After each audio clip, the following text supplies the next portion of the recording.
How's that feel? That title, you got it for life. I mean, it's like, it's all right. When you aspire to do great things and you get something out of it, there's still more on the horizon, We're just not getting started, but silver, it's good. It's good for now. So you win a silver medal at the Olympics. This time there's no spectators, but take me through the moment. We saw you twerking on the NBC broadcast. First off, they cut away from it way too quick. They did. So what happened next? I guess you walk off the track, you go to the village. How was the celebration there? The celebration was nice. I got lots of sleep. Got lots of water because I was dehydrated.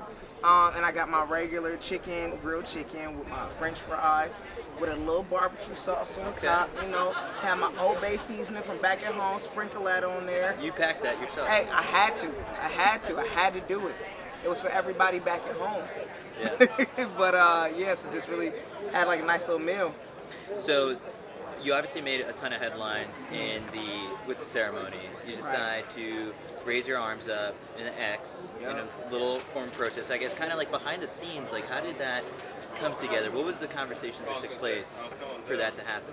So all of the athletes, we kind of determined that our sign would be, an X inside of a circle, pretty much representing the intersection of where all people who are oppressed, be it people with disabilities, people, of different races, it was just a lot.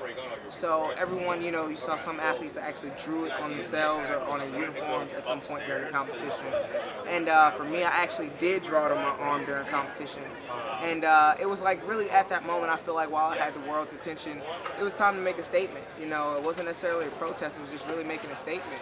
I feel like the Olympics, especially with their goal being unity, of people all around the world, I feel like the Olympics in that moment is the perfect time to try and bring as many people together as we can, because the village, especially when you're meeting everyone and you're dancing with everyone and you're talking, hey, what sport are you, what country are you from, what's it like there, it really bridges a lot of gaps, I feel like, around the world for us.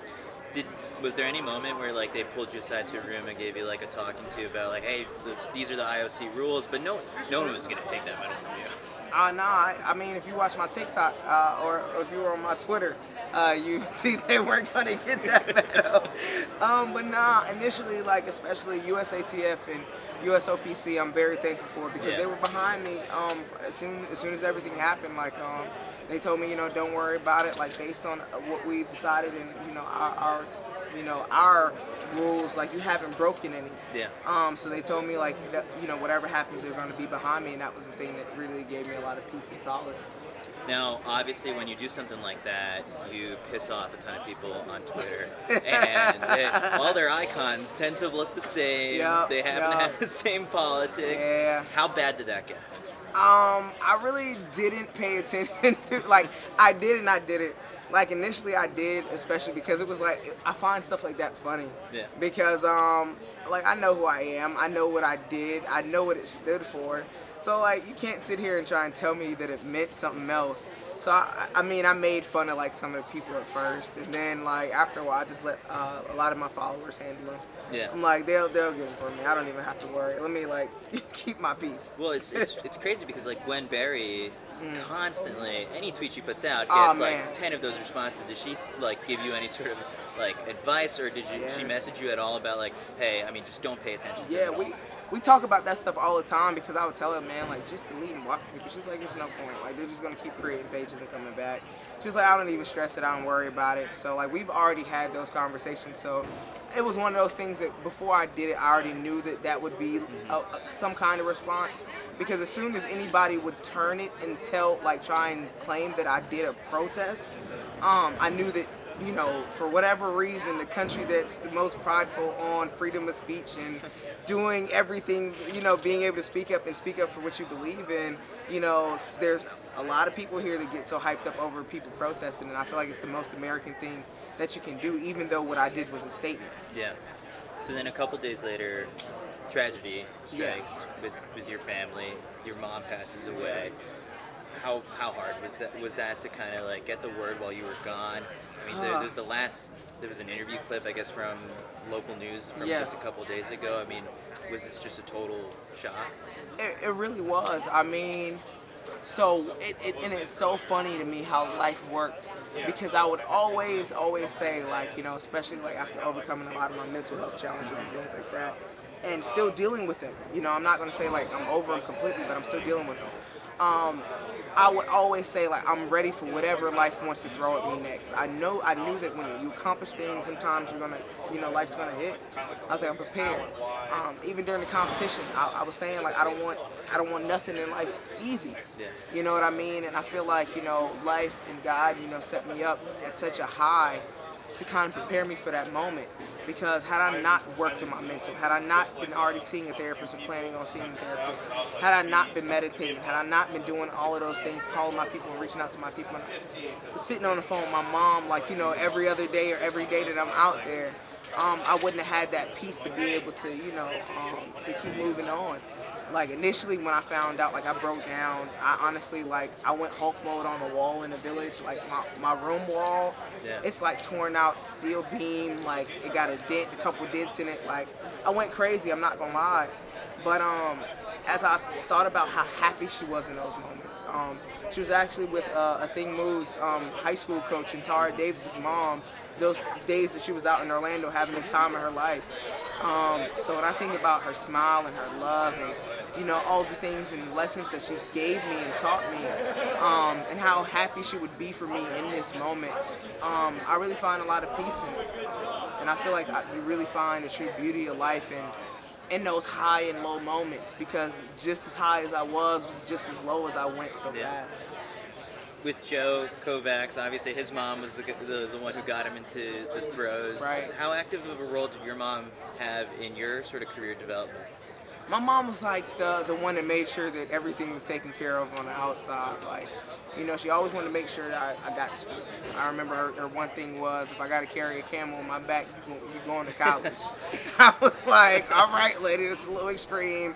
We don't even have camels in South Carolina, but all right. Like, but so she would be the one that always making sure, taking me to all my practices, picking me up from all my practices, certain meets out of town. I remember when we went to meet in New York, 17-hour car ride. She tagged along in the car with us. Like, What's so, that ride like? A lot of music playing, a lot of oh man, it was so conversations, debates. What's my going on? old man had no heat. It was cold as ever. A long ride. His car couldn't go over like 50 miles per hour, so we were driving slow as ever to get to New York. And we got there like 2 a.m. before I competed at like 11 that morning. In that last interview clip that she did, they asked her sort of like, what would you say to her, or like what would you say to Raven in this moment? And I think she kind of said that, like, it's not good enough, or it's not appropriate for TV or whatever it was. Yeah. What would she have said? My What mom, has she said? my in the mom, past? her main thing every time she would see me would be, or right before competition, she'd say, "Kick ass." every single time, that would be her last words before I would go out for any state championship, any national championship, any USA's, Olympics. Like, those would be her last words. And it was actually funny. My friend of mine, in one of the clips that I did, he actually got a recording of my little sister stealing it from her while they were on the phone together. It was so nice. Yeah. So, kind of, you went home and had took some time off of social media. What did that do for you? Because I mean, we were just talking to a couple friends here about how they're big fans of your TikTok, your tweets, and all that kind of stuff. And so for you to unplug, that's pulling the cord with the people Right. who support you and all that kind of stuff. And you just needed this moment for yourself. Yeah, I mean, because I was surrounded by a lot of family, and I really wanted to kind of focus on making sure my mom's homegoing was nice. And it was really more so Twitter that I wanted to take a step back from, just because Twitter gets very vicious. But like, I would still like post updates and things like that, kind of letting certain people know how I was doing. Because I feel like also there'd be moments where, like, on my close friends list, I let my friends know, hey, I'm in this space. Like, can you guys just pray for me today? Certain things like that, because I find we all try to be strong independently, but I found different ways to be strong within my support system, Yeah. and that works. You've been a tremendous major advocate for mental health, and that conversation that was taking place during the Olympics with Yes. such a big emphasis because of what Simone Biles was going through. So when tragedy like this strikes you, there's obviously like a lot of concern for you from Right. like the general public and fans because they know how much you've been through in the past. Right. And at the same time, it's like you can't let everyone into all of your feelings the entire time. So Exactly. how did you strike that balance of, okay, letting the people know, letting the close friends know that you are right, Right. but then at the same time, like, you need your time.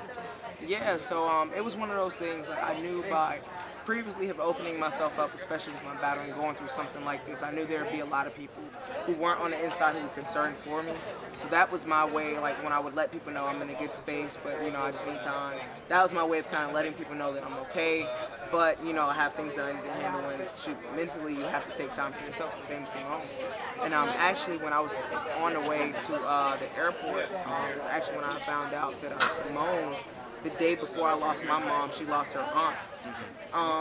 And it's one of those things that when you're going through grief, especially everybody grieves differently. Yeah. Everybody grieves completely differently. I have a couple of friends who've lost their moms this year or last year, and sometimes it took them out. But I feel like the fact that I have opened up about mental health, it's given me that much more of a push because I know there's people that are looking to me and what I do. So all the things that I talk about that I use to help myself through these things, I've been going 10 times harder behind because I know I have to do it because I'm preaching to other people, hey, do this, do this, do this. You have to practice what you preach.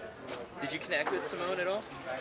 Yeah, we actually saw each other in the airport before we actually were leaving out of Tokyo. Did you talk to her or anything? Yeah, so we had a chance to have like a quick conversation.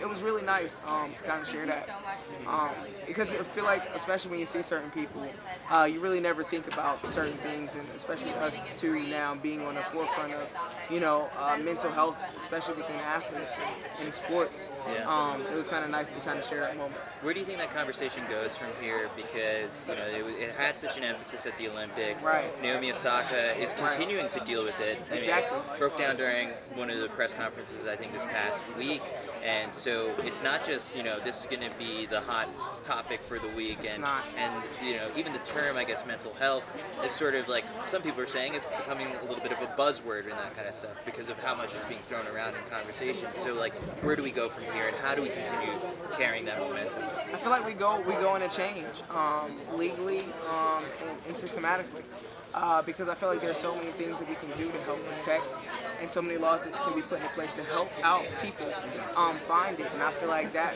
by us as athletes, being able to talk about it, we're going to make sure that other people are talking about it because people are like, well, did you hear about so and so? And then I feel like then at that point, especially legally, I know California is actually in the midst of creating a bill for mental health and things like that. So I feel like as a country and as a world, I feel like we can do so much better. And I feel like we're going to really start stepping in the right direction.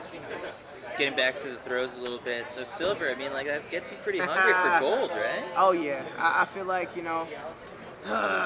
second place is the first place loser. It's setting in. Love the medal. I love the medal. Don't get me wrong. They're not taking it. But man, yeah, gold is coming. It's coming. Would it mean anything more to do it in front of a home crowd next year? Man, I would love to, man. Eugene, Oregon is by far track town USA, man. It's literally the best facility I've seen in the world. Yeah. So, what's next? I guess is your season done for, or like where do we go from here? I'm not as familiar with how long throws are gonna go for. So my season personally is actually done. Okay. Right now, what I'm actually in the business of is going to be doing a lot of speaking engagements, a couple of like photo shoots, and those types of things. Really, just pushing the message on mental health.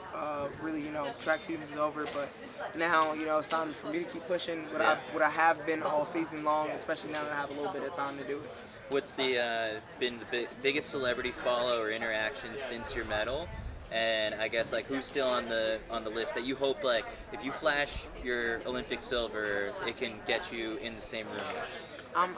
I really want to be all right. So I can't necessarily specify who my biggest follower has been because already I'm still going through my followers. And I don't know if I follow every celebrity, if we're being honest. But if I got the chance to be in a room with like almost anybody, I would take Issa Rae.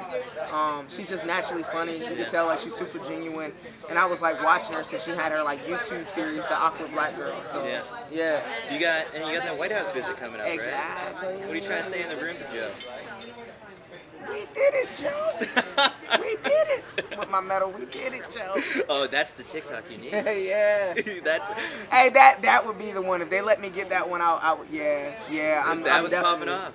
Hey, if I don't get over like 5 million views in that one, TikTok's algorithm is messed up. Raven, thanks so much for doing this. Yeah, thank you for having me, man. I really appreciate it.